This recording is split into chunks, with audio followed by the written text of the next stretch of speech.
Thanks for joining me once again. My name is Alex, and you are on the Classic Cars Roast channel. So, you think you know classic cars? Just wait until you get a load of this so-called icon, the 1965 Pontiac Bonneville Safari. If you've got a taste for big iron and a penchant for nostalgia, you might think this station wagon has some charm. Spoiler alert, it's a mixed bag, and I'm here to dissect every ounce of it. First off, the market for these hefty beasts is really heating up. You'll find that pristine examples are fetching anywhere from $25,000 to $50,000 at auction, which is insane when you consider some of these cars are barely more than glorified grocery haulers. Now, why the sudden spike in interest? Perhaps it's the brutal charm of a bygone era when cars had unapologetic character, unlike today's bland jelly beans on wheels. The Bonneville Safari, with its massive body and distinctive Coke bottle styling, certainly has a presence. But let's get real here. This isn't just about looks. The performance claims are almost laughable by modern standards. With a 0 to 60 time of around 8.8 seconds, you might as well be waiting for your coffee to brew. And with a compression ratio of 7.6 to 1, it's no wonder the horsepower is a pathetic 190 SAE net. This car screams malaise era, and it shows. It's hard to believe that back in 1970, we were still basking in the glory of high-compression V8s, and then this thing rolls around. The factory choices for engines included a 325 cubic inch V8, but honestly, unless you're a fan of mediocrity, you'll want to steer clear of that. What's worse is the fact that Pontiac, in a baffling moment of desperation, fitted some Canadian-built models with Chevrolet engines. Talk about a betrayal of the brand. Now let's talk about the interior. The dashboard may look cool with its dual cockpit style, but let's be honest. If you've got electrical issues and an instrument panel that's about as reliable as a bad joke, who cares? And those comically thick door seals? They're just a poor disguise for shoddy panel gaps. In conclusion, if you're considering diving into the Bonneville Safari market, keep your eyes peeled for originality because remember, it's only original once. If you find one that's been well maintained and isn't a rust bucket, you might want to pull the trigger. But be prepared to pay a premium for that brutal charm. Would you spend your money on this? The story of the 1965 Pontiac Bonneville Safari is a textbook example of the malaise era creeping into the automotive world, and boy did it leave a mark. Picture this. The early 60s were a golden age for American muscle. High-compression V8s ruled the streets, engines roared, and horsepower was a badge of honor. But as the clock ticked towards the 70s, manufacturers began to compromise. What we see here with the Bonneville Safari is a sad reflection of that decline. A car that was once a symbol of power now reduced to mediocrity. When it rolled out of the factory, it was a part of Pontiac's B-body full-size lineup. But don't let that fool you. This wasn't the powerhouse it could have been. The Bonneville Safari was designed to combine luxury and performance, but it struggled to deliver on both fronts. With a maximum of 325 horsepower from its largest engine, the 389 cubic inch V8, it was a far cry from the roaring beasts of earlier years. Torque? Sure, it had a decent 430 pound-feet, but when you compare that to the big hitters of the past, it's just embarrassing. And what about the styling? The distinctive Coke bottle silhouette and pronounced fins were beginning to fade away, replaced by a more subdued look that didn't exactly scream excitement. Sure, the split grille design was a nod to Pontiac's styling prowess, but it felt like a half-hearted attempt to hold on to its glorious past. The wide stance was more about looking tough than actually being tough, and the once sturdy build quality was starting to show its flaws. Step inside, and you'll find a dual cockpit dashboard that tries to echo the sporty spirit of the car, but the reality is that it feels more like a cheap imitation of what it could have been. Yeah, you could opt for the wood-grain steering wheel, but it's just masking the fact that this car was designed to be a family cruiser rather than a performance machine. And let's not forget about the mechanical weak points. Engine overheating was a common complaint, especially with the 421 cubic inch models. Talk about a deal breaker. The once proud Pontiac brand was losing its edge, and the Bonneville Safari epitomized that decline. So, what do you think? Is this a car that can stand the test of time, or is it just another relic of a bygone era? The truth is, if you're looking for a classic car with real character and power, you might want to keep searching. This one, with its sad horsepower figures and questionable engineering choices, is more of a cautionary tale than a hero's journey. All right, buckle up, folks, because we're diving into the exterior of the 1965 Pontiac Bonneville Safari. And let me tell you, the first impression is often the last, and this one's a mixed bag. First off, look at those factory color options. You've got cameo ivory, blue charcoal, reef turquoise, and iris mist. Sure, these colors sound fancy, but let's be real. If you pull up to a car show in a color that screams Grandma's living room, you're going to be the punchline of the night. The colors are nice, but they don't exactly shout performance or excitement, do they?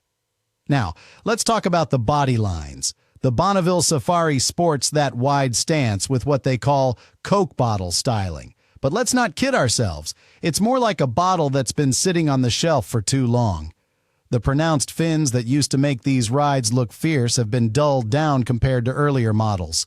They're there, but they're not making any bold statements. It's like Pontiac was trying to play it safe in the face of the malaise that was creeping into the automotive world. The last great year for high-compression V8s was 1970, and this car feels like a softening up to that impending mediocrity. Now, let's get to the grille. The split grille design was a big deal back in the day. Everybody wanted that aggressive look. But when you really get up close, it's just chrome and plastic trying to pretend it's something special. Those large, wraparound chrome bumpers, they look like they're ready to take a hit and shrug it off, but they also add unnecessary weight. It's as if Pontiac was trying to make this car feel more substantial, but in reality, it just feels heavy, and not in a good way. And then we have the quirks. You can't ignore the fact that this is a wagon, and back in the 60s, that meant practicality over panache. Sure, it's got that classic American vibe, but it's more about hauling stuff than turning heads.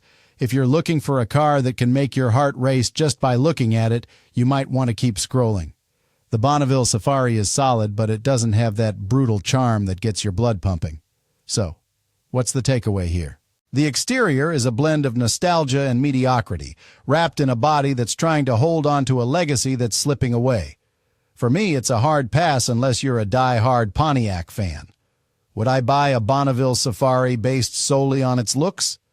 Not a chance. All right, car lovers, it's high time we dive into the interior of the 1965 Pontiac Bonneville Safari. I mean, you can't just gloss over this part because, let's face it, the interior is where you spend the majority of your time. So, buckle up because what I'm about to tell you might just make you rethink your whole perception of luxury from this era. First off, let's talk about that dashboard. The dual cockpit style is a nod to the era's obsession with sporty aesthetics, but honestly, it's a mixed bag.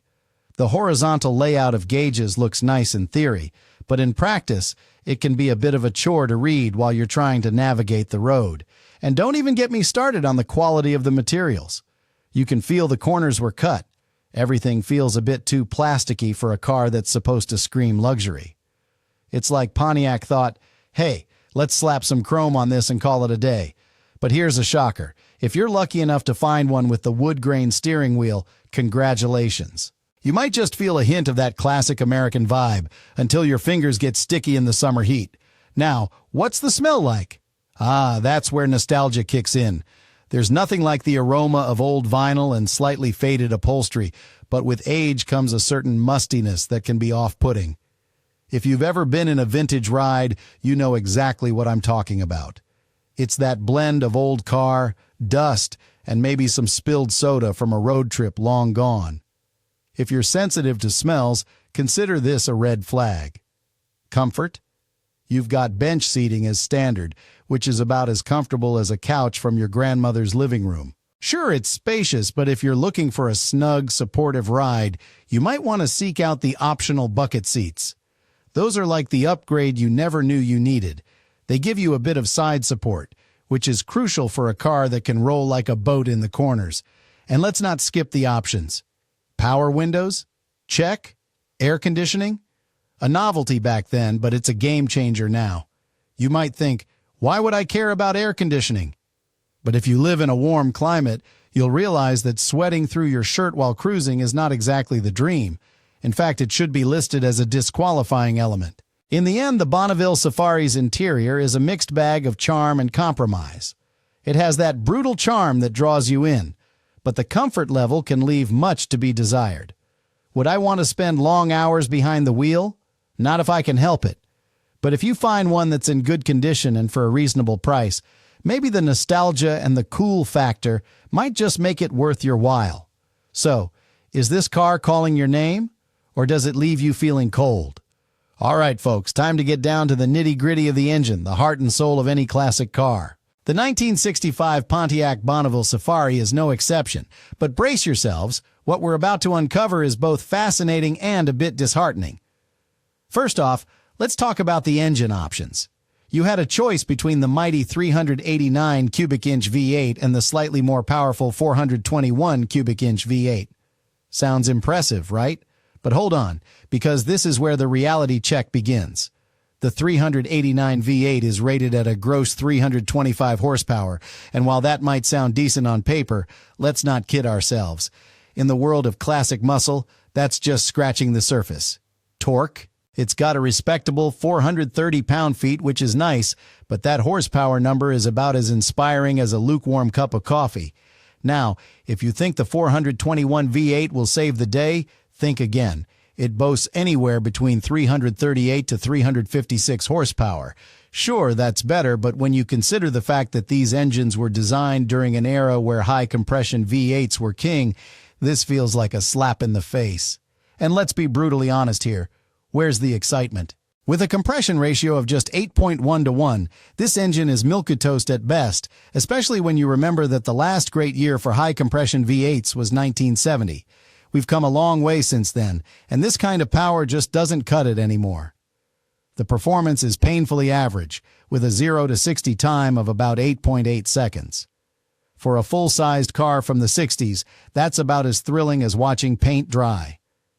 Now, let's get into the nitty-gritty of the engineering. These engines were paired with the Turbo Hydra-Matic 300, which, let's face it, is the best automatic transmission ever built. But even that can't save the pathetic horsepower output. The fact that Pontiac chose to slap a Chevrolet engine in some models built in Canada is just embarrassing. It's like putting a cheap knockoff in a designer suit.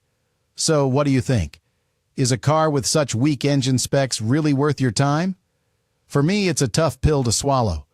The Bonneville Safari may have its charm, but when you delve into the specs, it's hard not to feel let down.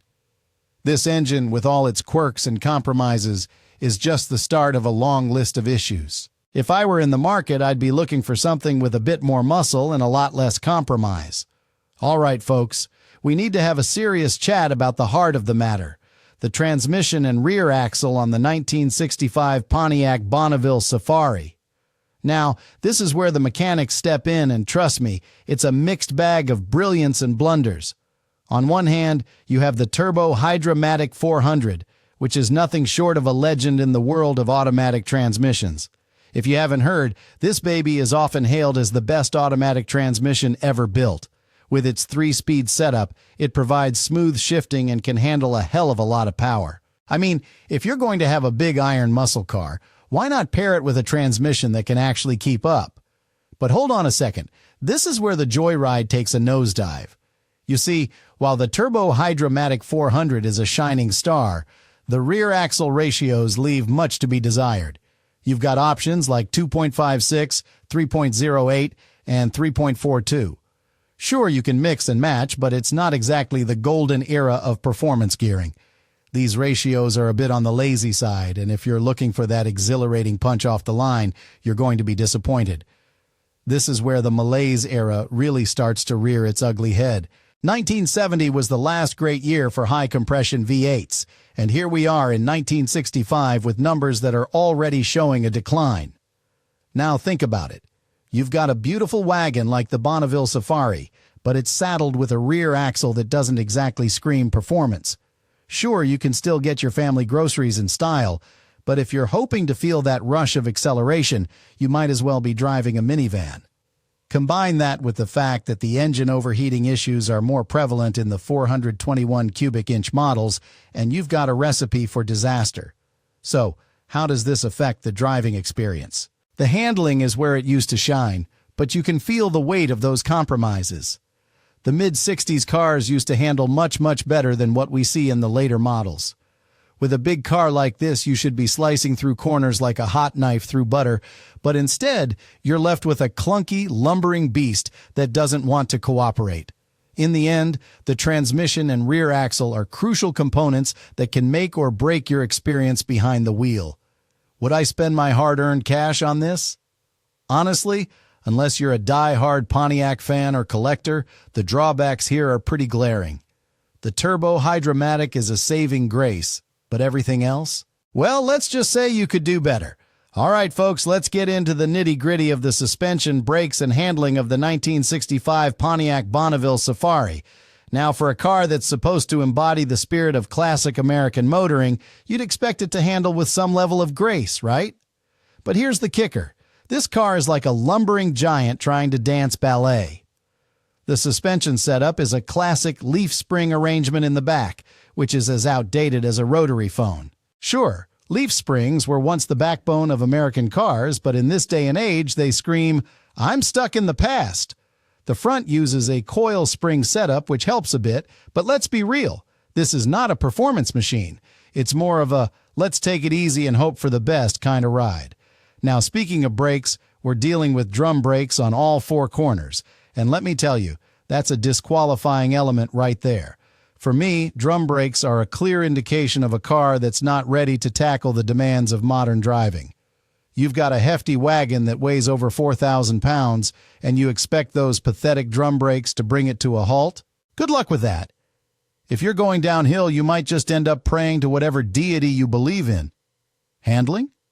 Well, it used to be better. The steering is vague at best, so good luck trying to maintain a straight line without wrestling with the wheel. This car is a barge, and it feels every bit of its weight. You turn the steering wheel, and it's like waiting for a delayed reaction from a sleepy waiter. The lack of feedback is downright frustrating. You think you're in control, but this Bonneville Safari is just along for the ride, swaying like a ship in rough seas. Now, there are some enthusiasts who will argue that the ride quality is plush and comfortable, and maybe it is, if you're in the mood for a couch on wheels. But for those of us who crave a little more excitement behind the wheel, this just doesn't cut it. It's a vehicle that says, let's cruise slowly and take in the sights, not let's carve up some corners. If you're a fan of classic cars that handle with finesse and agility, I can't imagine you'd be excited about this one. It's a shame because the Bonneville Safari has so much potential if Pontiac had just put in a bit more effort on the engineering front. Would I buy this car? Not a chance. It's a relic of a bygone era that hasn't aged gracefully in the handling department, and that's a deal-breaker for any serious enthusiast. Now that we've dissected the 1965 Pontiac Bonneville Safari, it's time to address the elephant in the room: reliability.